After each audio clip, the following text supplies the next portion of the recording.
In races, people who start too fast often don't win. Overpricing a home, it's kind of the same thing.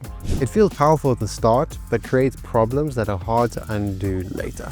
Today, we're going to look at what happens, how the market reacts, and what disciplined sellers do differently. Starting high feels powerful. When we overprice a home, we feel like we're in control, like you're playing it safe, but this can create problems later on. Overpricing feels optimistic, feels kind of protective, and sellers often want to leave room to negotiate, leave room for the market to talk back, make sure that they're getting the most bang for their buck. But that confidence can start to blur objectivity. That early comfort doesn't often lead to long-term success. You as the seller aren't the only factor in determining the price. Buyers in our market are informed, patient, watching closely. And oftentimes we find that the market sets the price, not us as the seller. Early resistance to your price shows misalignment, and starting too fast or starting too high doesn't actually impress anyone unless it can be sustained. And so when we think of our listing, momentum matters more than the ego price of our listing. So for you as a seller, it's important to be aware of momentum rather than the highest possible price. Here's what most sellers don't realize. Starting too high doesn't just slow you down, it changes how everyone else reacts to you too.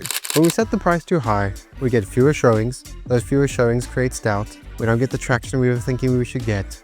Buyers then tend to assume future leverage. They wait, they watch, they assume the price is going to drop.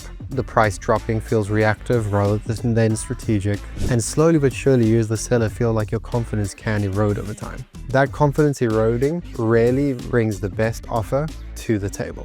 When buyers sense that you may be ahead of the pace, ahead of the price, they'll wait and watch to see if that price comes down and assume that they can take the leverage of that as well. For you as the seller, one of the main things we want to avoid is exhaustion. When we start thinking, okay, we'll start high and reduce the price with time if the market does that or needs that, what actually ends up happening is it draws your confidence. It takes away your confidence, creating more and more feeling of exhaustion. You start to feel pressure, you start to feel frustrated, and that emotion can start to replace the strategy behind how you want to list your home. The deals that you want start to get harder, not easier, not because there's anything wrong with your home, but because we started too high and now we're starting to react to the market rather than be strategic with the market. So what do you do as a seller? We think strategically. We think strategically by choosing a price that will help the market sustain it for a long period of time. That sustainability tends to create competition. Competition protects your leverage most of the time.